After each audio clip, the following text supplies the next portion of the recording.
Hey everyone, today's lesson is about hyponatremia. Hyponatremia is defined as a serum sodium level less than 135 milliequivalent per liter. Both total body sodium and the total body water determine the serum sodium concentration. And hyponatremia exists when the ratio of water to sodium is increased. And this condition can occur with low, normal or high levels of body sodium. Similarly, body water can be low, normal or high during hyponatremia. When we say about the etiology of hyponatremia, we classify hyponatremia as pseudo-hyponatremia and true hyponatremia. Pseudo-hyponatremia, for example, is caused by laboratory artifact, which is when a plasma contains very high concentration of protein or lipid, and it does not occur when a direct ion selective electrolyte determines the serum sodium in undiluted plasma. For example, a technique that is used by ABG analyzers. And in hyponatremia, the measured osmolality is low, whereas it is normal in pseudo-hyponatremia. So we differentiate pseudo-hyponatremia from that of true hyponatremia by measuring serum osmolarity. In hyponatremia, the measured serum osmolarity is low, whereas it is normal in pseudo-hyponatremia. The other is things that cause hyperosmolarity without sodium, as may occur with hyperglycemia. For example, in diabetes, it causes a low sodium because water moves down. It is osmotic gradient from the intracellular space into the extracellular space, diluting the serum sodium. However, because the manifestations of hyponatremia are as a result of the low plasma osmolality, patients with hyponatremia resulting from hyperosmolarity do not have symptoms of hyponatremia. When the etiology of hyperosmolarity resolves, such as hyperglycemia and diabetes mellitus, water moves back into the cells, and this causes the serum sodium to rise to its true value. And for example, other causes such as mannitol or IVIG might also cause hyponatremia because of hyperosmolarity. When we see a true hyponatremia and its classification of true hyponatremia is based on the patient's volume status.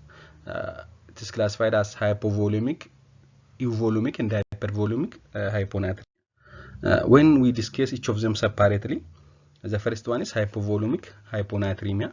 In hypovolemic hyponatremia, the child has lost sodium from the body, and the pathogenesis of the hyponatremia in hypovolemic hyponatremia is usually a combination of sodium loss and water retention to compensate for the volume depletion. And the patient has a pathologic increase in fluid loss, and this fluid loss contains sodium, and the most fluid that is lost has a lower sodium than that of the plasma.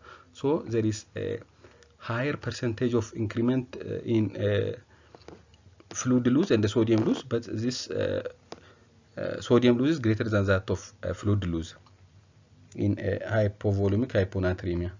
And when we see certain etiologies of hypovolemic hyponatremia, we classify them into two: extrarenal and renal causes.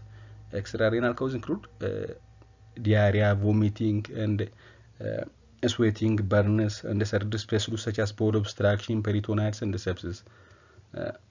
Whereas the renal cause of hypovolemic hyponatremia include thiazide or loop diuretics, osmotic diuretics, post-obstructive diuresis, polyuric phase of acute tubular necrosis, juvenile nephronophthosis, tubular interstitial nephritis, obstructive uropathy, and cerebral cell twisting syndrome, and Addison's disease. The second one is euvolemic hyponatremia. In this circumstance, patients with hyponatremia and no evidence of volume overload or volume depletion have euvolemic hyponatremia. And these patients typically have an excess of total body water and a slight decrease in total body sodium.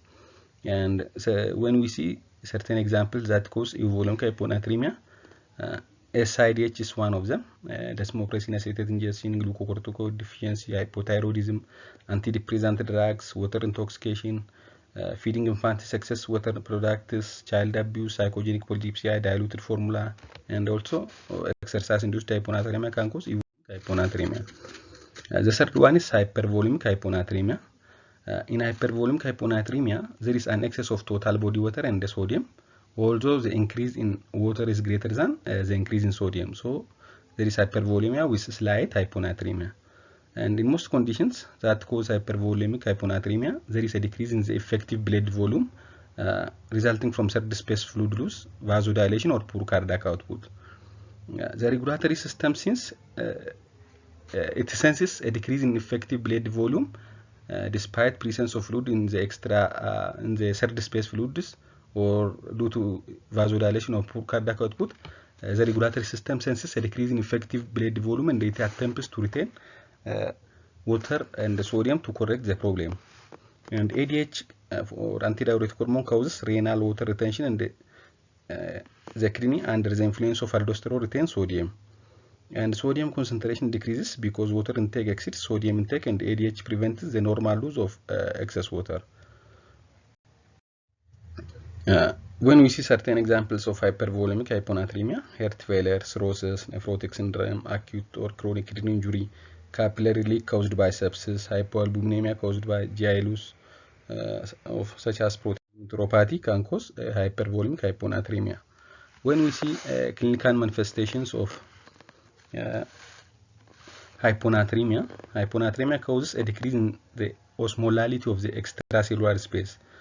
And this decrease in osmolality of extracellular space causes, because the intracellular space then has a higher osmolality, water moves from the extracellular space to intracellular space to maintain osmotic equilibrium. The increase in intracellular water causes cells to swell. This swelling of cell has no problem in other organ system except the brain. So this is dangerous for the brain, which is confined by the skull. So there is no increment. There is increment in a brain due to cell swelling causes increased intracranial pressure. As a brain cells swells, there is an increase in intracranial pressure, which impairs cerebral blood flow. So acute and severe hyponatremia can cause brainstem herniation and apnea. When we see the symptoms of hyponatremia by their severity, symptoms may be, we may classify the symptoms of hyponatremia based on their duration as acute and chronic, or based on their severity. When we see classification of symptoms based on their severity, mild hyponatremia, mostly they are asymptomatic, but they can have some headache, some nausea, vomiting, confusion, or muscle cramps. And the moderate hyponatremias, if the serum sodium is between 120 to 129, and there might be gait disturbance, headache, vomiting, fatigue, confusion, muscle cramps, depressed, deep tender reflex, and the like. And severe hyponatremia is when a serum sodium is less than 120 millimole per liter. In such case, brainstem herniation, respiratory arrest, coma or death, seizure, and other symptoms, other severe symptoms can appear. So the symptoms of hyponatremia is mainly neurologic, because increasing the cell swelling causes a significant effect on the brain, which is confined by the skull. When we see diagnosis of hyponatremia, this usually points to a likely etiology of hyponatremia. So taking appropriate history is very important.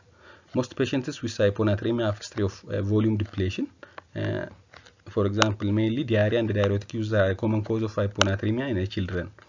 And history of polyuria, perhaps with enuresis and salt craving, is present in children with primary kidney disease or absence of aldosterone effect. And children may have signs or symptoms suggesting a diagnosis of hypothyroidism or adrenal insufficiency, if the cause is hypothyroidism or adrenal insufficiency. And the brain injury raises a possibility of SIDH or cerebral salt wasting, but mainly SIDH is more common in a brain injured patient. And liver disease, nephrotic syndrome, renal failure, or congestive heart failure might also can be acute or chronic hyponatremia. The first step in the diagnostic process of hyponatremia is determination of the plasma osmolality, and this is done because some patients with low serum sodium can have normal, low, or high osmolality. So a patient with hyponatremia can have a low, normal, or high osmolality. So first you should have to determine plasma osmolality. A normal osmolality in a combination with hyponatremia occurs in a pseudo-hyponatremia, and the presence of low osmolality indicates a true hyponatremia. In some situations, true hyponatremia is present despite a normal or elevated plasma osmolality. The presence of an effective osmol, usually urea, increases the plasma osmolality but because the osmoles has the same concentration in the intracellular space, it does not cause fluid to move from the into the extracellular space. So this is ineffective osmole, and it does not protect the brain from edema caused by hyponatremia. So uremia can cause increased serum osmolarity, but it doesn't affect the it doesn't protect the brain from edema. It doesn't cause the fluid to move from intracellular space to extracellular space. We have said that the first step is determining serum osmolality. The second step is to evaluate the patient's volume status. Is the child hypovolemic, hypervolemic, or euvolemic?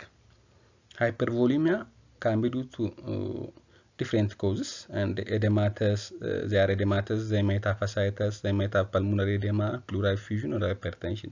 And hypovolemic hyponatremia might be due to renal or non-renal causes as well. So we have said the first step is determining serum osmolality. The second step is determining the volume status of the child, and the third step is determining the urine sodium. This is useful in differentiating between renal and non-renal cause of hyponatremia. In non-renal losses, kidney is working properly, so there is a renal retention of sodium.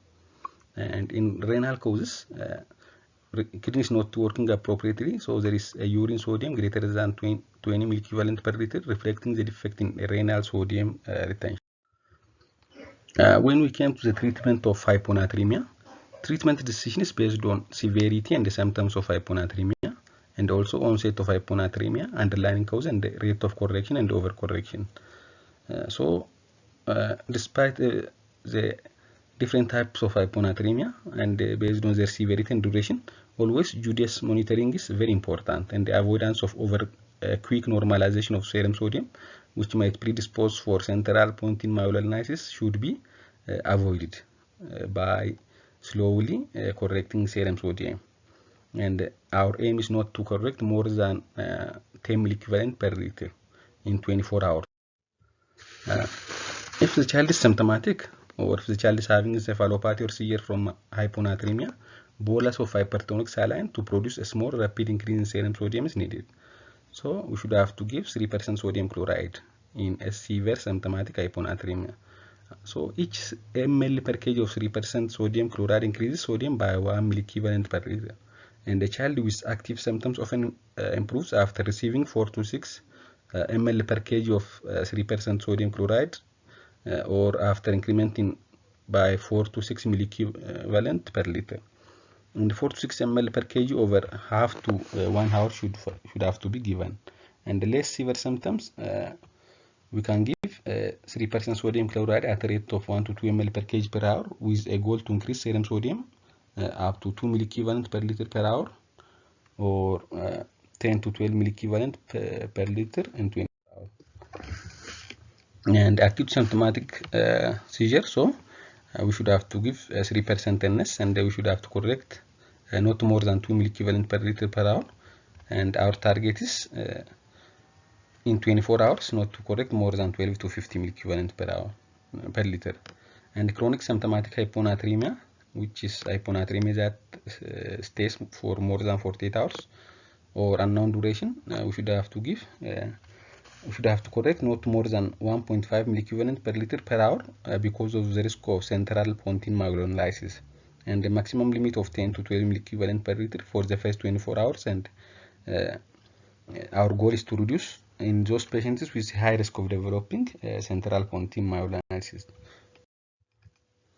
Indication for stopping rapid correction of symptomatic hyponatremia include cessation of life-threatening symptoms despite the level of sodium level, and achievement of a serum sodium of 125 to 130 millimole per liter, or even lower if the baseline sodium is below 100 millimole per liter.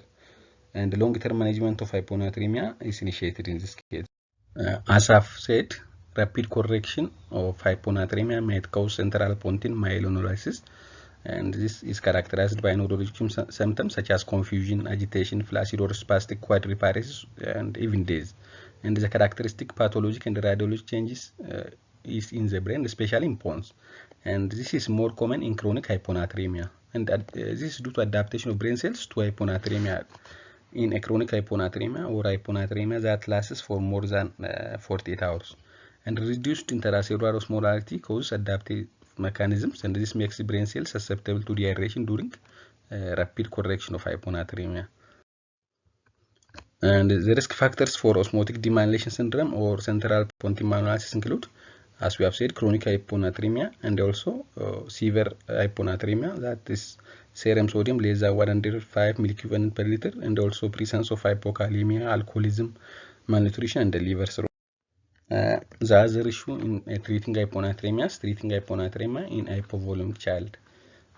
In this case, there is a deficiency of water more than that of sodium. So the first step in treating any dehydrated patient is to restore the IV volume by isotonic fluid. Frequently, this is needed in hyponatremic dehydration because low sodium osmolarity causes water to move to intracellular space, further depleting IV volume, and we should have to complete restoration of IV fluid to suppress ADH production and to permit excretion of excess water. The other is treatment of hypervolemic hyponatremia, which is difficult most of the time, and in this case excess of both water and the sodium is there, and patients are retaining water and sodium because of their ineffective IV volume or renal insufficiency, and in this case administration of sodium leads to worsening volume overload and edema. And the cornerstone of therapy in this case is water and sodium restriction and the treatment of underlying cause of decreased effective circulatory volume. And diuretics may help by causing excretion of both sodium and water in this case. To see some disorders that cause hypervolemic hyponatremia management, for example, nephrotic syndrome. In this case, there is low albumin, so this is better. It responds to diuretics after an infusion of albumin. So we can give albumin infusion with diuretics and it will correct. And sodium often normalized due to expansion of IV fluid. And in congestive cardiac failure, they have an increase in renal water and sodium excretion if there is an improvement in cardiac output. And they will turn off regulatory hormones that are causing renal water and the sodium retention. And the other issues, renal failure. Renal failure is known for causing hypervolemic hyponatremia. They cannot respond to any of these therapies except fluid restriction. So fluid restriction is needed, and sometimes dialysis to remove water and the sodium is needed. The other is treating isovolemic hyponatremia. Most of the time this is due to SIDH. In this case, fluid restriction is needed, and the fluid restriction obviously requires time, and the treatment of underlying cause should be go hand in hand with fluid restriction. Occasionally, loop diuretics to lower urine osmolarity is used, and therapy with saline can create a problem most of the time in such case. This temporarily increases sodium concentration and cause kidney to eliminate almost all of the sodium and eliminating any benefit from therapy. And the water contained in the saline is retained, and the hyponatremia may actually worsen in this case. So in SIDH, the treatment is treating underlying cause and the fluid restriction to 60 to 75% of maintenance fluid. Thank you for your attention, and don't forget to like and subscribe the channel.